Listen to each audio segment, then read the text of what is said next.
கிருஷ்ணரும் பலராமனும் ஏன் அரசனாக முடிசூடவில்லை? கிருஷ்ணரின் அவதார நோக்கமே அதர்மத்தை அழித்து தர்மத்தை நிலைப்படுத்துவதே.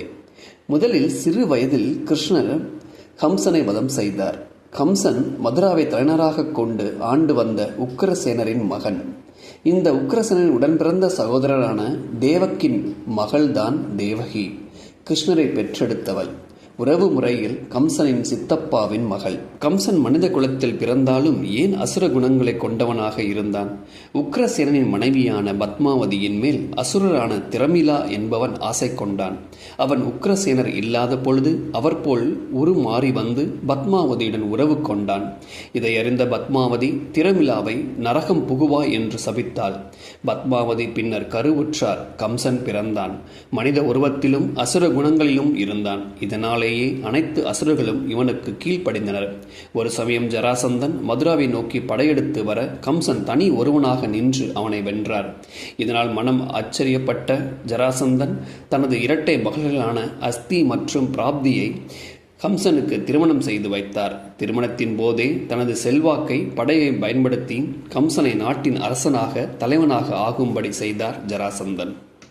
பின்னாளில் கிருஷ்ணர் கம்சனை வதம் செய்து நாட்டை மீட்டு உக்கிரசேனரிடமே திருப்பிக் கொடுத்தார். அவர்தான் அதை ஆட்சி செய்து வந்தார். இதனால் கோபம் கொண்ட ஜராசந்தன் மதுராவின் மீது தொடர்ந்து படையெடுத்து வந்து கொண்டே இருந்தான். இதிலிருந்து தப்பிக்கவே தங்களின் தலைநகரை மதுராவில் இருந்து துவாரகைக்கு கிருஷ்ணரும் பலராமனும் மாற்றினார்கள். அங்கே அவர்களின் தாத்தாவான உக்கிரசேனர் தான் ஆட்சி செய்து வந்தார்.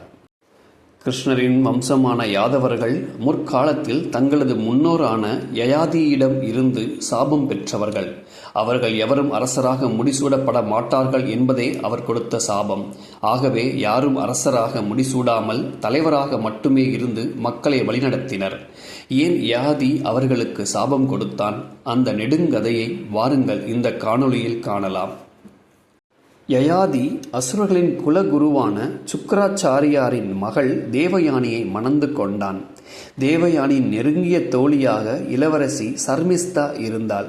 ஒருநாள் சர்மிஸ்தாவிற்கும் தேவயானிக்கும் ஏற்பட்ட வாக்குவாதம் வலுவடைந்த நிலையில் சர்மிஸ்தா, நான் இந்த நாட்டின் அரசனின் மகள், நான் உன்னை விட உயர்ந்தவள் என்று கூற கோபம் கொண்ட தேவயானி தன் தந்தையிடம் சென்று, சர்மிஸ்தா எனக்கு பணிப்பெண்ணாக வரவேண்டும் என்று கேட்டாள். சஞ்சீவினி மந்திரத்தை அறிந்த அசுரர்களின் குருவான சுக்கிராச்சாரியாரை யாரும் எதிர்க்க முடியாத காரணத்தினால் வேறு வழியின்றி அரசரும் சர்மிஸ்தாவை பணிப்பெண்ணாக அனுப்பிவிட்டார். தேவயானி திருமணத்திற்கு பின்னரும் இளவரசியை தனது பணிப்பெண்ணாகவே வைத்திருந்தாள். யயாதிக்கும் தேவயானிக்கும் யாது என்ற மகன் பிறந்தான். அந்த சமயத்தில் யயாதியின் பார்வை இளவரசி சர்மிஸ்தாவின் மீது விழுந்தது. அவள் அழகில் மயங்கிய யயாதி அவளை திருமணம் செய்து கொண்டான். அவர்களுக்கு புரு என்ற மகன் பிறந்தான். இந்த புருதான் சந்திர குலத்தின் முன்னோடி. தன் மகளை ஏமாற்றியதற்காக யயாதியின் இளமை பறிபோகும் என்று சுக்கிராச்சாரியார் சபித்தார்.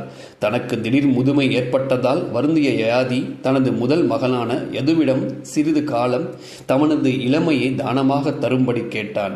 அவனோ மறுத்துவிட்டான். அவனை சபித்து, இனி உன் குலத்தில் யாரும் அரசனாக முடியாது என்றார் யயாதி. அவன் குலத்தில் வந்தவர்கள்தான் யாதவர்கள். இரண்டாவது மகனான புருவிடம் தந்தை கேட்டவுடன் தனது இளமையை தானமாக கொடுத்தான். பின்னாளில் அவனது இளமையை திருப்பிக் கொடுத்து அவனை அரசனாக்கினான். எனவே யாதவர்கள் யாரும் முடிசூடாமல் தலைவனாக மட்டுமே வாழ்ந்து வந்தனர். கிருஷ்ணரும் பலராமனும் கூட.